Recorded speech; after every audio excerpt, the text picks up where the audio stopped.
परम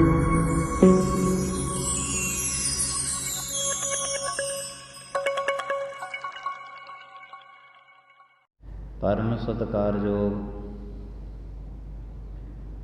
सतगुरां दी साजी निवाजी गुरु रूप प्यारे गुरु सवारी साध संगत जी, आप सारिया संगतां ने अमृत वेले नूं मुख रखदिआं गुरु दरबार दीआं हाजरियां भर के अपने जन्म के कुछ पल सफलियां करन दे यतन कीते हैं।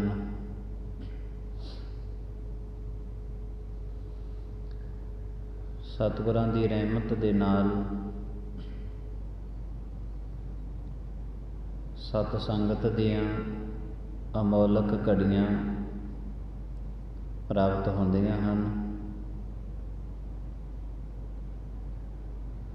सतगुरां दा एक सानू बड़ा अदब है, भय है कि सातों जीवन काल दे विच कोई इहो जी अवग्या ना होवे जिस दे कारण करके ये जन्म है जिहड़ा ये बिल्कुल अजाई चलिया जावे।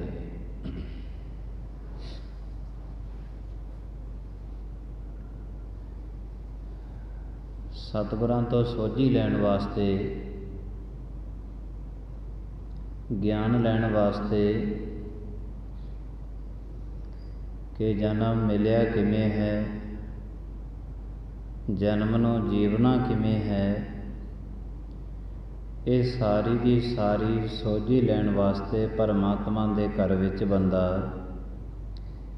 साहिब मेरा नीत नवां सदा सदा दातार, ਜਿਹੜਾ परमात्मा नित नवें तो नवां ज्ञान मनुख की झोली विच पाउंदा है, ऐसे परमात्मा दे दर ते फिर ये मनुख पहुँचदा है।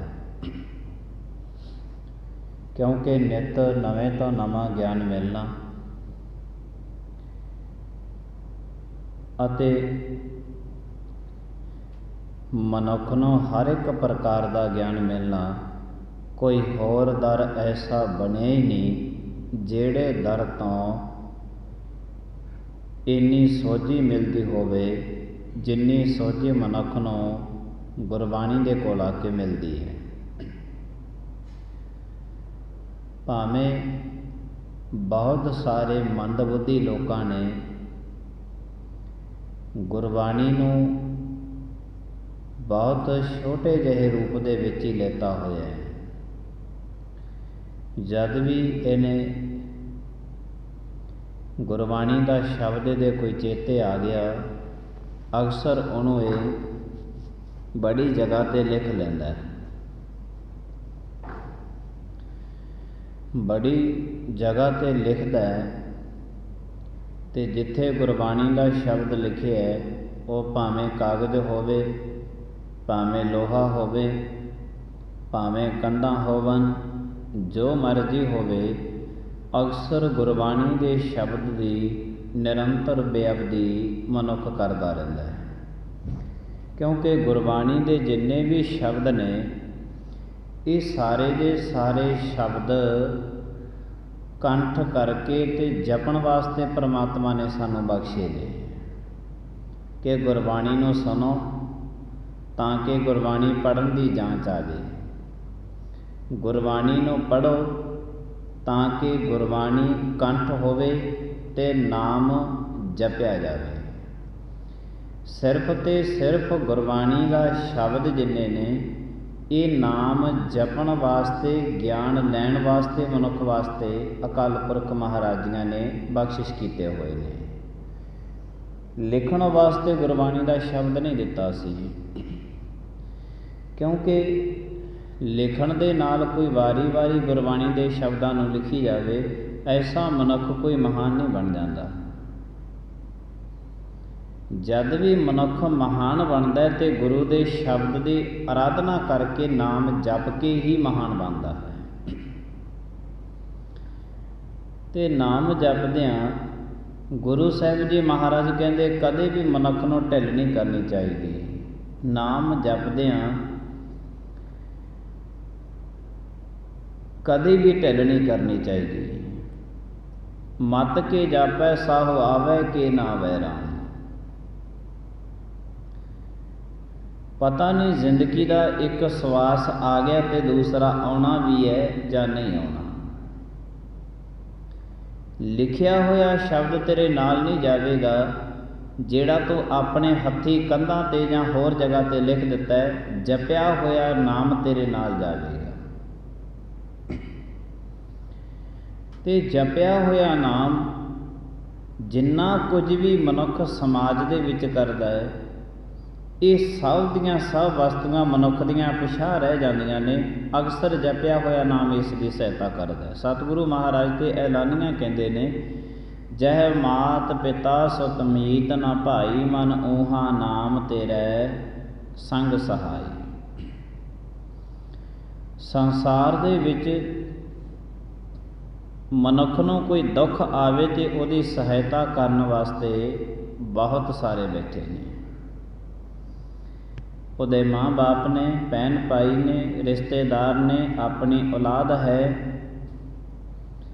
नगर खेड़ा शहर कस्बे ने,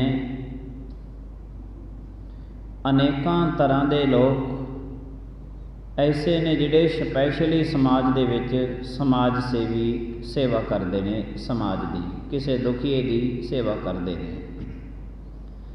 समाज दे विच तैनूं अनेकां तरह के मनुख ऐसे मिल जाणगे ਜਿਹੜੇ तेरी निरंतर सेवा करनगे।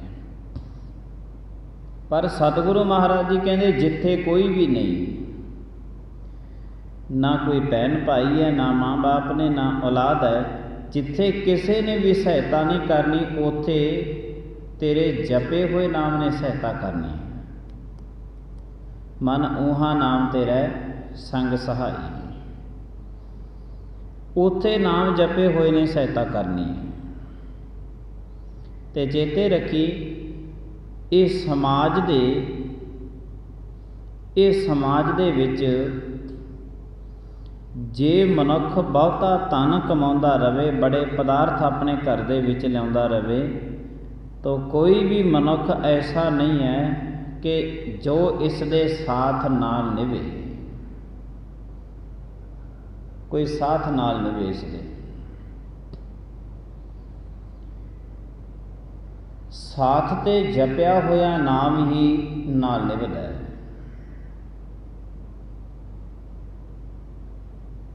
वरना ये दुनिया भावें हामी बड़ी करदी है, पर सतगुरु महाराज जी कहते ने कि सारा का सब कुछ तेरा इस जीवन दे नाल है, ते जीवन तेरा है श्वासां दे नाल।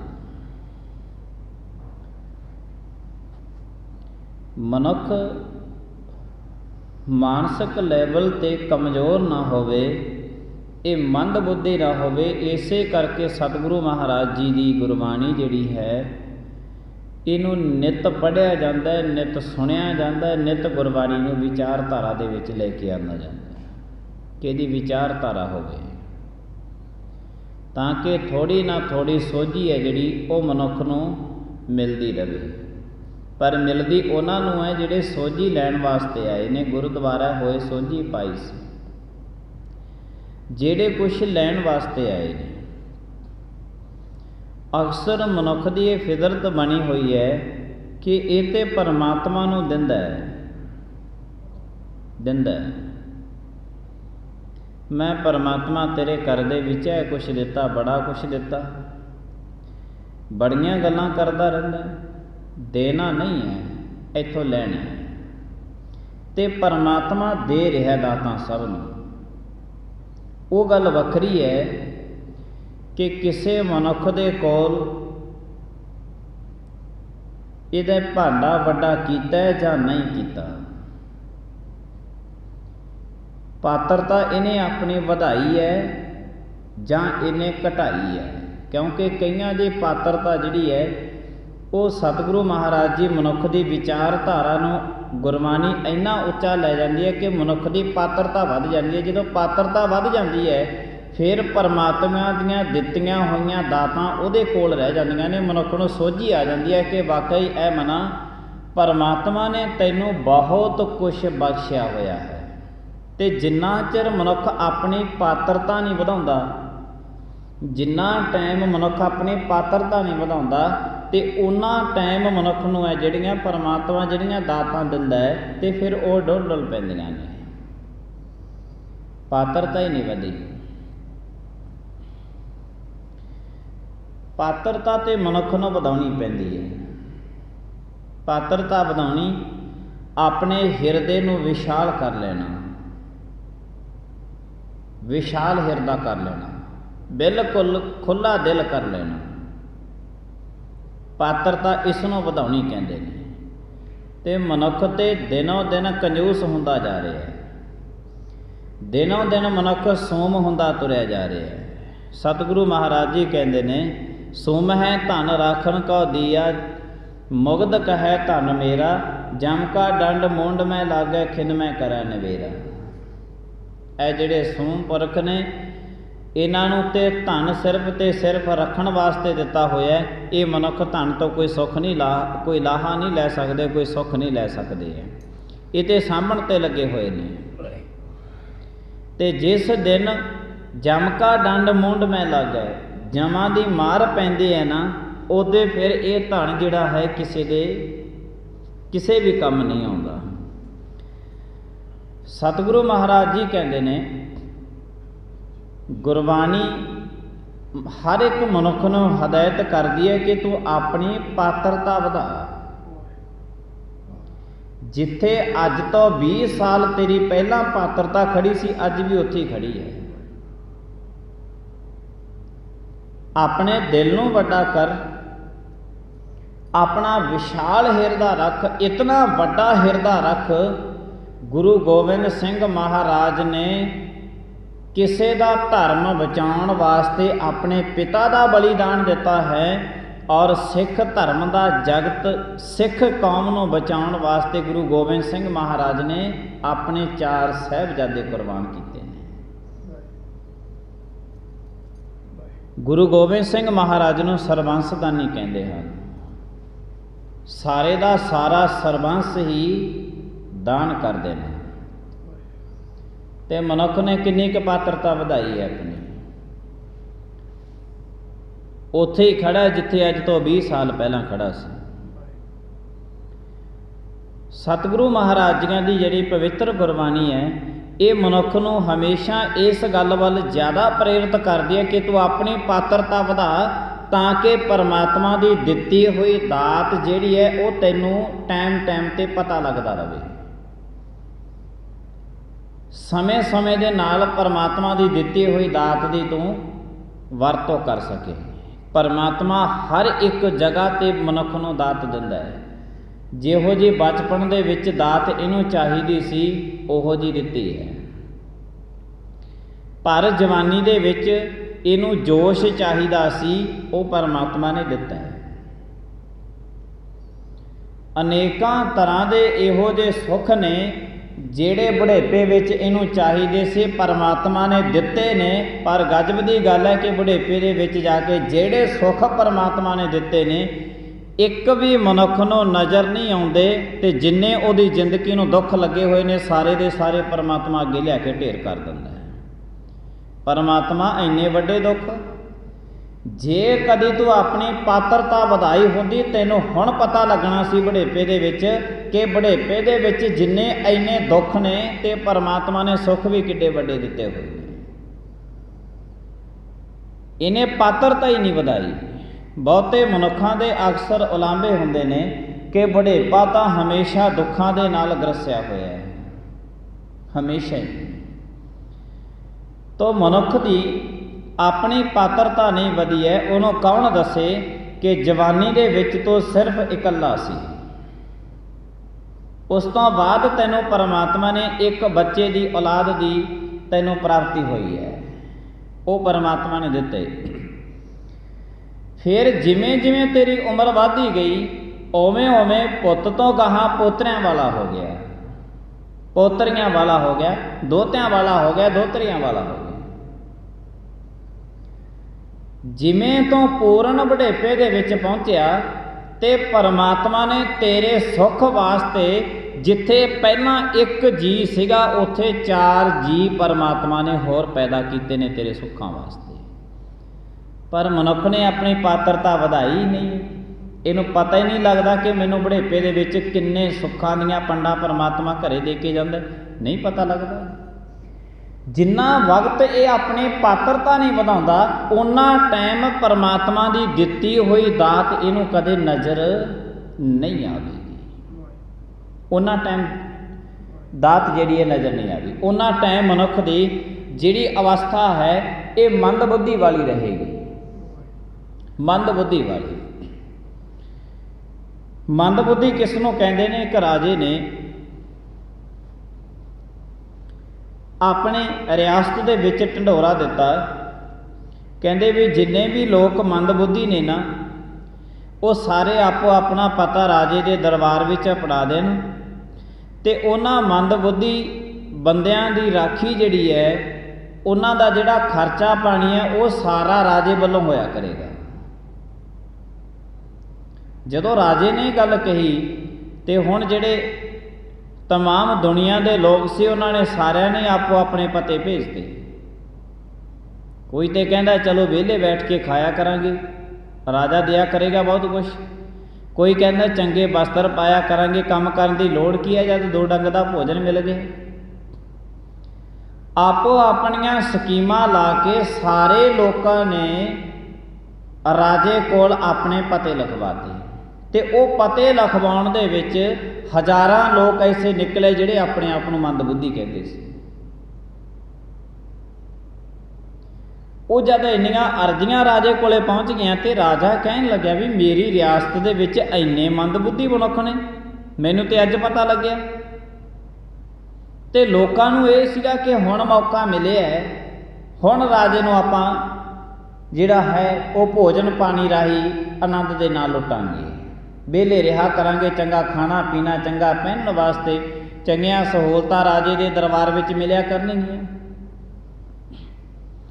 क्योंकि अक्सर मनुख की ये फितरत बनी हुई है भी जो भी मिले ये हर एक चीज़ नूं अपने घर दे विच लेके आउणी चाहुंदा है। जो मिले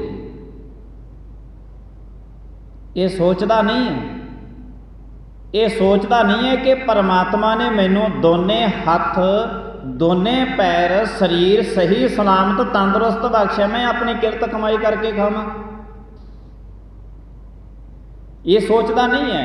पर जे कदी इनू कह देवे, जे कदी इनू कोई कह देवे कि तैनूं मुफ्त दे विच मिलदा है तो ये फरी दा खाना मनुख छड्डदा नहीं है, भावें कुछ भी मिले कितों भी मिले छड्डदा नहीं है। उत्थों ही इहदी मनुख की पात्रता का पता लगता है भी ये किन्नी क इन्हें पात्रता वधाई हुई है अपनी। अक्सर ये उस लैन दे विच लग जाता है जिहड़ी लैन दे विच अति गरीब मनुख खड़ा हुंदा है, अति गरीब मनुख खड़ा हुंदा है। दुनिया दे विच एक बारी मनुख नूं पता लगना चाहिए कि किहड़ी जगह ते की कुछ मिल रहा है, तो मनुख फिर अक्सर पहुँच जाता है उत्थे। ये दुनिया दे विच आम गल बनी हुई है। ਜਿਹੜੇ ਮਨੁੱਖਾਂ ਦੇ ਘਰਾਂ ਦੇ ਵਿੱਚ ਪਦਾਰਥਾਂ ਦੇ ਢੇਰ ਲੱਗੇ ਫਿਰਦੇ ਨੇ ਨਾ, ਉਹ ਵੀ ਦੋਨੇ ਹੱਥ ਅੱਡ ਕੇ ਮੰਗਦੇ ਫਿਰਦੇ ਰਹਿੰਦੇ ਨੇ ਸਾਨੂੰ ਦੇ ਦਿਓ। ਤੇ ਜਦੋਂ ਦੋਨੇ ਹੱਥ ਅੱਡ ਕੇ ਮੰਗਦੇ ਨੇ ਜੋ ਵੀ ਉਹਨਾਂ ਦੀ ਝੋਲੀ ਦੇ ਵਿੱਚ ਕੋਈ ਪਾਵੇ ਉਹਨੂੰ ਘਰ ਦੇ ਵਿੱਚ ਲੈ ਕੇ ਆ ਜਾਂਦੇ ਨੇ। ਲਾਹਨਤ ਹੈ ਇਹੋ ਜਿਹੇ ਮਨੁੱਖ ਦੀ ਬੁੱਧੀ ਤੇ ਜਿਹੜੇ ਮਨੁੱਖ ਦੇ ਵਿੱਚ ਕਰੋੜਾਂ ਤਰ੍ਹਾਂ ਦੇ ਪਦਾਰਥ ਘਰੇ ਪਏ ਨੇ ਫਿਰ ਵੀ ਕਿਸੇ ਮੂਹਰੇ ਹੱਥ ਅੱਡਦਾ ਫਿਰਦਾ ਕਿ ਮੈਨੂੰ ਪਦਾਰਥ ਦੇ ਦਿਓ, ਫਿਰ ਵੀ ਹੱਥ ਅੱਡਦਾ।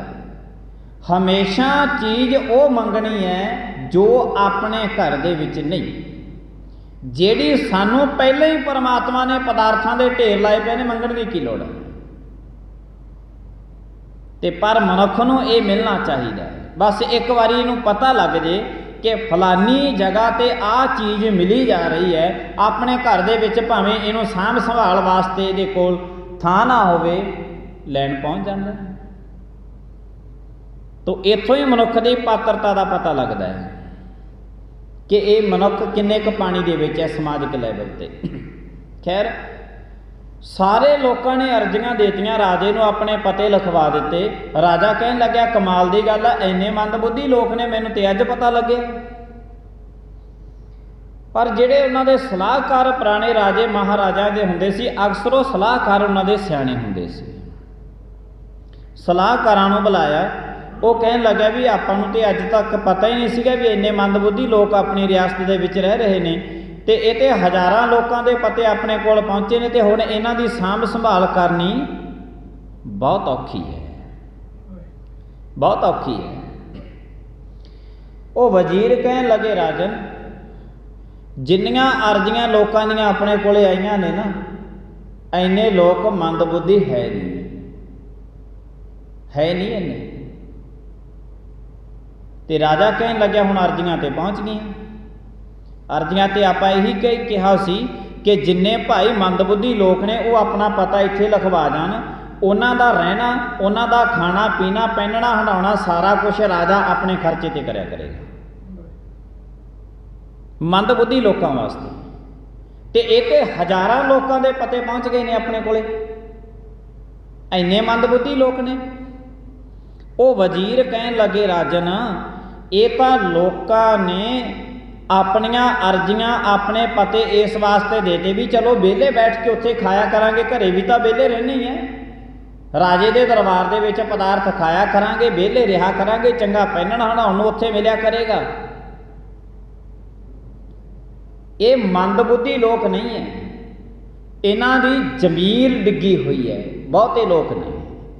राजा कहन लगे भी हुण जिहड़े मंदबुद्धि लोग ने ते डिग्गी हुई जमीर वाले लोग ने, इन्हां दी हुण परख किवें होवे, पता किवें लगे, इन्हां नूं हुण की कहीए। वो वजीर कहन लगे राजन, तुसीं अपने राज भाग दे विच रहो, असीं तुहानूं रह करके दस दिंदे कि किवें परख कीती जावे। वजीरां ने अपनी कचहरी लाई, सभा दे विच उन्हां ने मता पा लिया, राजे नूं सारी गल दस दित्ती। कहंदे राजन 1000 झुंपड़ी आपां बनाउणी है, कानियां दी, कानियां दीयां झुंपड़ियां पुराने जमाने विच बनदियां। 1000 झुंपड़ी बनाउणी है ते 1000 लोकां नूं उहदे विच आपां रहाइश तौर ते रख लैणे। कहंदे जी ठीक है। राजा कहन लग्या भी ठीक है, चलो जिवें तुसीं कहंदे हो, पर कहंदे इत्थे ही बस नहीं, एक काम होर भी करना पऊगा, क्योंकि परख ते उन्हां बंदियां दी करनी ने जिहड़े मंदबुद्धि लोग ने। राजा कहन लग्या भी दसो, कहंदे भी उन्हां सारिआं नूं आपां रहाइश तौर ते वो झुंपड़ियां दे देणीआं ने। ठीक है। फिर उन्होंने जिमें रह बनाई सी, 1000 झुंपड़ी बनाई, 1000 झुंपड़ी बना के सारिआं नूं उहदे विच रहाइश करा दित्ती। सारे बड़े बागो बाग हो गए भी झुंपड़ियां चंगियां मिल गईयां, चंगे वस्त्र मिल गए ने, हुण खाना भी 2-3 डंग का चंगा मिल जा करूगा राजे के घर दे विचों भी। चलो उमी तो वेले बैठे ही सी, चलो जो मिले है वो छड्डना भी क्यों है, मौका हुण मिले है ना, हुण मौके ते राजा आया अपने, ते आपां राजे नूं क्यों ना इस राजे दे विचों वध तों वध भोजन पदार्थ जिहड़े इहदी रियासत दे विचों खाधे जाण, क्योंकि मनुख सिर्फ ते सिर्फ मौके की तांग दे विच खड़ा है। जद भी इनू मौका मिलिया ते तुरत अपने घर दे विच बादशाह, ते जदों इनू मौका मिलता तुरत हथ जोड़ के ये भिखारियां नाम भी डिग पैंदा, भिखारियां नाम भी गिर जाता। जे कोई घर दे विच आके कह देवे ना कि ऐ सजना तेरे घर दे विच ऑफर आई है कि ऐसे गरीब मनुखों की असी तलाश कर रहे हैं जिन्हां दे घर दे विच भोजन पानी नहीं बनता। सच जाणिओ मनुख के घर दे विच करोड़ां तरह के पदार्थ पे ने, हथ बन के खड़ा हो जाता भी मेरे घर दे विच तां कुछ है ही नहीं, है ही नहीं।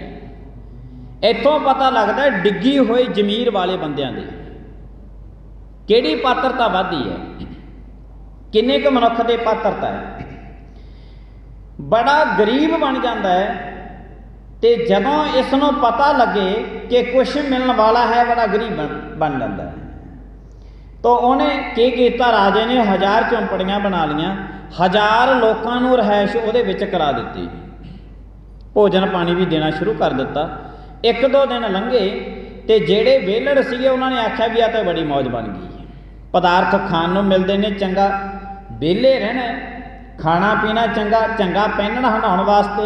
एक दिन की किया, राजे दे वजीरां ने, राजे ने इकट्ठे होके अद्धी रात के समय सारी दियां सारियां झोंपड़ियां नूं अग ला दी, सारियां झोंपड़ियां नूं अग ला दी, क्योंकि पता तो यह करना सी ना कि मंदबुद्धि लोग किन्ने क ने ते चतर चलाक लोग इहदे विच किन्ने क आए हुए ने, ਜਿਹੜੀਆਂ ਆਪਣੀਆਂ ਚਲਾਕੀਆਂ ਦੇ ਨਾਲ ਆਪਣੇ ਘਰ ਦੇ ਵਿੱਚ ਪਦਾਰਥ ਵਧਾਉਣਾ ਚਾਹੁੰਦੇ ਨੇ, ਇਹੋ ਜਿਹੇ ਲੋਕ ਕਿੰਨੇ ਕਾਏ ਹੋਏ ਨੇ, ਇਹਨਾਂ ਦਾ ਪਤਾ ਕਰਨਾ ਸੀ। ਜਦੋਂ ਅੱਧੀ ਰਾਤ ਦੇ ਸਮੇਂ ਸਾਰੀ ਦੀਆਂ ਸਾਰੀਆਂ ਝੌਂਪੜੀਆਂ ਨੂੰ ਅੱਗ ਲੱਗ ਗਈ, ਉਹਦੇ ਵਿੱਚੋਂ ਸਾਰੇ ਦੇ ਸਾਰੇ ਲੋਕ ਝੌਂਪੜੀਆਂ ਦੇ ਵਿੱਚੋਂ ਭੱਜ ਲਏ। ਇੱਕ ਦੂਸਰੇ ਨੂੰ ਦੱਸਦੇ ਨੇ ਝੌਂਪੜੀ ਨੂੰ ਅੱਗ ਲੱਗ ਗਈ, ਤੂੰ ਵੀ ਭੱਜ ਲੈ, ਤੂੰ ਵੀ ਭੱਜ ਲੈ। ਸਭ ਦੇ ਸਭ ਭੱਜ ਲਏ। 1000 ਬੰਦੇ ਦੇ ਵਿੱਚੋਂ 4 ਬੰਦੇ ਐਸੇ ਰਹਿ ਗਏ ਜਿਹੜੇ ਆਪਣੇ ਕੱਪੜੇ ਲੈ ਕੇ ਜਦ ਉਹਨਾਂ ਨੂੰ ਕਿਹਾ, ਕਹਿਣ ਲੱਗੇ ਝੌਂਪੜੀ ਨੂੰ ਅੱਗ ਲੱਗ ਗਈ ਤੇ ਤੁਸੀਂ ਬਾਹਰ ਨਿਕਲ ਜਾਓ ਜਲਦੀ ਜਲਦੀ। ਜਿਹੜੇ ਉਹਨਾਂ ਦੇ ਉੱਤੇ ਵਸਤਰ ਲਏ ਸੀ ਉਹਨਾਂ ਨੇ ਸਮਾਰ ਕੇ ਇਕੱਠੇ ਕਰਕੇ ਲੈ ਲਏ। ਉਹ ਕਹਿਣ ਲੱਗੇ ਅੱਗ ਤੇ ਝੌਂਪੜੀ ਨੂੰ ਲੱਗੀ ਹੈ, ਸਾਡੇ ਕੰਬਲ ਨੂੰ ਅੱਗ ਨਹੀਂ ਲੱਗੀ, ਇਸੇ ਕਰਕੇ ਅਸੀਂ ਕੰਬਲ ਸਮਾਰ ਕੇ ਲਪੇਟ ਕੇ ਉੱਤੇ ਲੈ ਲੈਂਦੇ। 4 ਬੰਦੇ ਇਹੋ ਜਿਹੇ ਰਹਿ ਗਏ ਜਿਹੜੇ ਰਾਜੇ ਨੇ ਆਪਣੇ ਹੱਥਾਂ ਦੇ ਨਾਲ ਕੱਢੇ। ਉੱਥੋਂ ਵਜ਼ੀਰਾਂ ਨੇ ਕਿਹਾ, ਰਾਜਨ ਕਹਿੰਦੇ ਆ ਦੇਖ, ਇਸ 1000 ਬੰਦੇ ਦੇ ਵਿੱਚੋਂ 4 ਬੰਦੇ ਮੰਦਬੁੱਧੀ ਸੀ, ਇਹਨਾਂ ਨੂੰ ਇਹ ਨਹੀਂ ਪਤਾ ਲੱਗਿਆ ਕਿ ਜਦੋਂ ਝੌਂਪੜੀ ਨੂੰ ਅੱਗ ਲੱਗ ਗਈ ਤੇ ਸਾਡੇ ਕੰਬਲ ਨੂੰ ਵੀ ਅੱਗ ਲੱਗ ਸਕਦੀ ਹੈ। ਤੇ ਜਿਨ੍ਹਾਂ ਨੂੰ ਇਸ ਗੱਲ ਦਾ ਪਤਾ ਸੀ, ਜਿਨ੍ਹਾਂ ਦੀ ਬੁੱਧੀ ਪੂਰੀ ਕੰਮ ਕਰਦੀ ਸੀ, ਉਹ ਸਾਰੇ ਦੇ ਸਾਰੇ ਝੌਂਪੜੀਆਂ ਛੱਡ ਕੇ ਭੱਜ ਗਏ ਨੇ। 1000 ਬੰਦੇ ਦੇ ਵਿੱਚੋਂ 4 ਬੰਦੇ ਮੰਦਬੁੱਧੀ ਨਿਕਲੇ ਨੇ, ਵਰਨਾ 1000 ਬੰਦਾ ਰਾਜੇ ਦੇ ਘਰ ਦੇ ਵਿੱਚ ਪਹੁੰਚਿਆ ਹੋਇਆ ਸੀ ਕਿ ਅਸੀਂ ਮੰਦਬੁੱਧੀ ਹਾਂ। ਮੰਦਬੁੱਧੀ ਬੰਦਿਆਂ ਦੀ ਇੱਥੋਂ ਪਰਖ ਹੁੰਦੀ ਹੈ ਕਿ ਮੰਦਬੁੱਧੀ ਕੌਣ ਨੇ। ਮਨੁੱਖ ਦੀ ਜ਼ਮੀਰ ਜਾਗਦੀ ਹੋਣੀ ਚਾਹੀਦੀ ਹੈ ਤੇ ਮਨੁੱਖ ਕਦੀ ਵੀ ਇਸ ਚਤਰ ਚਲਾਕੀ ਦੇ ਨਾਲ ਕਦੀ ਵੀ ਪਰਮਾਤਮਾ ਨੂੰ ਨਹੀਂ ਪਾ ਸਕਦਾ। ਕਦੀ ਵੀ ਆਪਣੀ ਚਤਰ ਚਲਾਕੀ ਦੇ ਨਾਲ ਪਰਮਾਤਮਾ ਦੇ ਦਰ ਤੇ ਇਹ ਆਪਣੀ ਪਾਤਰਤਾ ਨਹੀਂ ਵਧਾ ਸਕਦਾ। ਪਰਮਾਤਮਾ ਸਮੇਂ ਦੇ ਨਾਲ ਬਚਪਨ ਦੇ ਵਿੱਚ, ਜਵਾਨੀ ਦੇ ਵਿੱਚ, ਬੁਢੇਪੇ ਦੇ ਵਿੱਚ 3 ਅਵਸਥਾ ਸਰੀਰ ਦੀਆਂ ਮੰਨੀਆਂ ਨੇ। ਤਿੰਨੇ ਅਵਸਥਾ ਦੇ ਵਿੱਚ ਵੱਖੋ ਵੱਖਰੀ ਜਗ੍ਹਾ ਤੇ ਪਰਮਾਤਮਾ ਇਹਨੂੰ ਦਾਤਾਂ ਇਹਦੀ ਝੋਲੀ ਦੇ ਵਿੱਚ ਪਾਉਂਦਾ ਰਹਿੰਦਾ ਹੈ। ਪਰ ਇਸ ਨੂੰ ਪਤਾ ਇਸ ਵਾਸਤੇ ਨਹੀਂ ਲੱਗਦਾ ਕਿਉਂਕਿ ਮਨੁੱਖ ਆਪਣੀ ਪਾਤਰਤਾ ਨਹੀਂ ਵਧਾਉਂਦਾ। ਤੇ ਜਿੰਨਾ ਟਾਈਮ ਇਹ ਪਾਤਰਤਾ ਨਹੀਂ ਵਧਾਉਂਦਾ, ਸਤਿਗੁਰੂ ਮਹਾਰਾਜ ਜੀਆਂ ਦੀ ਗੁਰਬਾਣੀ ਜਿਹੜੀ ਹੈ ਅਸੀਂ ਨਿੱਤ ਪੜ੍ਹਦੇ ਹਾਂ, ਸੁਣਦੇ ਹਾਂ, ਵਿਚਾਰ ਕਰਦੇ ਹਾਂ, ਜੋ ਕੁਛ ਵੀ ਕਰਦੇ ਹਾਂ, ਜਿੰਨੇ ਧਾਰਮਿਕ ਲੈਵਲ ਤੇ ਅਸੀਂ ਕੰਮ ਕਰਦੇ ਹਾਂ, ਇਹ ਸਾਰੇ ਦੇ ਸਾਰੇ ਕੰਮ ਅਸੀਂ ਇਸ ਵਾਸਤੇ ਕਰਦੇ ਹਾਂ ਤਾਂ ਕਿ ਇਸ ਦੇ ਨਾਲ ਸਾਡੀ ਪਾਤਰਤਾ ਵਧੇ। ਜੋ ਪਰਮਾਤਮਾ ਨੇ ਦਾਤ ਦਿੱਤੀ ਹੈ ਉਹ ਸਾਡੀ ਝੋਲੀ ਦੇ ਵਿੱਚ ਪਵੇ ਤੇ ਸਾਨੂੰ ਪਤਾ ਲੱਗੇ ਕਿ ਪਰਮਾਤਮਾ ਨੇ ਸਾਨੂੰ ਦਾਤ ਦਿੱਤੀ ਹੈ। ਵਰਨਾ ਮਨੁੱਖ ਆਪਣੀ ਜਿੰਨਾ ਟਾਈਮ ਪਾਤਰਤਾ ਨਹੀਂ ਵਧਾਉਂਦਾ, ਉਹਨਾਂ ਟਾਈਮ ਮਨੁੱਖ ਨੂੰ ਨਹੀਂ ਪਤਾ ਲੱਗਦਾ ਕਿ ਪਰਮਾਤਮਾ ਮੈਨੂੰ ਕੀ ਦਾਤ ਦੇ ਰਿਹਾ ਹੈ। ਤੇ ਜਿਹਨੇ ਪਾਤਰਤਾ ਨਹੀਂ ਵਧਾਈ, ਪਰਮਾਤਮਾ ਦੀ ਦਿੱਤੀ ਹੋਈ ਦਾਤ ਉਹਦੀ ਝੋਲੀ ਦੇ ਵਿੱਚੋਂ ਨਿਕਲ ਜਾਂਦੀ ਹੈ। ਤੇ ਪਰਮਾਤਮਾ ਦੀ ਦਿੱਤੀ ਹੋਈ ਦਾਤ ਦੀ ਇਹ ਬਹੁਤਾ ਲੰਮਾ ਸਮਾਂ ਫਿਰ ਕਦਰ ਨਹੀਂ ਕਰਦਾ। ਸਤਿਗੁਰੂ ਮਹਾਰਾਜ ਜੀ ਕਹਿੰਦੇ ਹਨ ਕਿ ਮਨੁੱਖ ਪਰਮਾਤਮਾ ਦੇ ਦਰ ਤੇ ਆਉਂਦਾ ਹੈ, ਕਿੰਨੇ ਧਾਰਮਿਕ ਲੈਵਲ ਤੇ ਇਹ ਕਰਮ ਕਰਦਾ ਹੈ, ਤੋ ਇਹਦੇ ਸਾਰੇ ਦੇ ਸਾਰੇ ਜਿਹੜੇ ਕਰਮ ਨੇ, ਗੁਰਬਾਣੀ ਨੂੰ ਪੜ੍ਹਨਾ, ਗੁਰਬਾਣੀ ਨੂੰ ਸੁਣਨਾ, ਵਿਚਾਰਧਾਰਾ ਕਰਨੀ, ਵਿਚਾਰਧਾਰਾ ਸੁਣਨੀ, ਇੱਥੋਂ ਹੀ ਮਨੁੱਖ ਜਿਹੜੀ ਹੈ ਉਹ ਆਪਣੀ ਪਾਤਰਤਾ ਵਧਾਉਣ ਵਾਸਤੇ ਪਰਮਾਤਮਾ ਦੇ ਘਰ ਦੇ ਵਿੱਚ ਆਉਂਦਾ ਹੈ। ਹੋਰ ਕੋਈ ਦਰ ਐਸਾ ਨਹੀਂ ਹੈ ਜਿਹੜਾ ਦਰ ਸਮੇਂ ਦੇ ਨਾਲ ਮਨੁੱਖ ਦੀ ਪਾਤਰਤਾ ਵਧਾਉਣ ਦੀ ਗੱਲ ਕਰਦਾ ਹੋਵੇ। ਸਤਿਗੁਰੂ ਮਹਾਰਾਜ ਜੀ ਕਹਿੰਦੇ ਹਨ ਕਿ ਇਸ ਪਰਮਾਤਮਾ ਦੇ ਘਰ ਦੇ ਵਿੱਚ ਆਇਆ ਤੇ ਦੇਖੀ ਕਦੇ ਬਿਨਾਂ ਵਜ੍ਹਾ ਤੋਂ, ਬਿਨਾਂ ਕਿਸੇ ਗੱਲ ਤੋਂ ਮੰਦਬੁੱਧੀ ਨਾ ਬਣ ਕੇ ਬਹਿ ਜੀ। ਵਰਨਾ ਪਰਮਾਤਮਾ ਨੂੰ ਸਭ ਕੁਝ ਪਤਾ ਹੈ, ਸਭ ਕੁਝ ਪਰਮਾਤਮਾ ਜਾਣਦਾ ਹੈ। ਕੱਟ ਕੱਟ ਕੇ ਅੰਤਰ ਕੀ ਜਾਣਤ, ਭਲੇ ਬੁਰੇ ਕੀ ਪੀਰ ਪਛਾਨਤ। ਸਭ ਕੁਝ ਜਾਣਦਾ ਪਰਮਾਤਮਾ, ਪਰ ਬਿਨਾਂ ਗੱਲ ਤੋਂ ਦੇਖੀ ਕਦੇ ਮੰਦਬੁੱਧੀ ਨਾ ਬਣ ਕੇ ਬਹਿ ਜੀ। सतगुरु महाराज जी कहते ने बिना गल तो हथ अड्ड के परमात्मा तो मंगी ना। ये ना होवे कि परमात्मा ने तेरी झोली दे विच दात बड़े वारी पाई होवे पर तू अपनी पात्रता ना वधाई होवे तो परमात्मा की दात नूं तैनूं पता ही ना लग्या होवे कि परमात्मा मैनूं ये सब कुछ दे रहा है तो परमात्मा ने तैनूं किन्ने वारी दिता है। तो गुरु साहिब जी महाराज कहते हैं कि तू अपनी पात्रता वधा ताकि परमात्मा की दिती हुई कली कली दात तेरी झोली दे विच टिके, वरना बिना वजह तो किते परमात्मा नूं कहे कि परमात्मा मैनूं ये नहीं दिता वो दे दे। तो गुरु साहिब जी महाराज कहते तीन तेरियां अवस्था ने, बचपन दे विच भी तैनूं सब कुछ दिता है, जवानी दे विच भी तैनूं सारा कुछ दिता है, बुढ़ेपे दे विच तैनूं बहुत कुछ चाहिदा सी वो भी तैनूं सारा कुछ दिता है, सब कुछ तेरे वास्ते तैयार किया होया है। पर तू अपनी पात्रता वधा ताकि परमात्मा की कली कली दिती हुई दात तेरी झोली दे विच रवे ते तू परमात्मा के शुकराने दे विच लग्या रवें कि ऐ परमात्मा तेरा शुक्र है कि जो कुछ मैनूं बुढ़ेपे दे विच थोड़ा चाहिदा सी तू बहुत वड्डी तादाद दे विच मेरी झोली दे विच पाया है। तो परमात्मा की दिती हुई दात का मनुख नूं उदों ही पता लगता है जद ये अपनी पात्रता वधाउंदा है। तो गुरु साहिब जी महाराज किरपा करन इत्थे समाप्ति का समा। भुल्लां चुकां दी खिमा आईयां संगतां दा बहुत धन्नवाद। प्रेम दे नाल सारी संगत बुलाए फतेह। वाहिगुरू जी का खालसा वाहिगुरू जी की फतेह।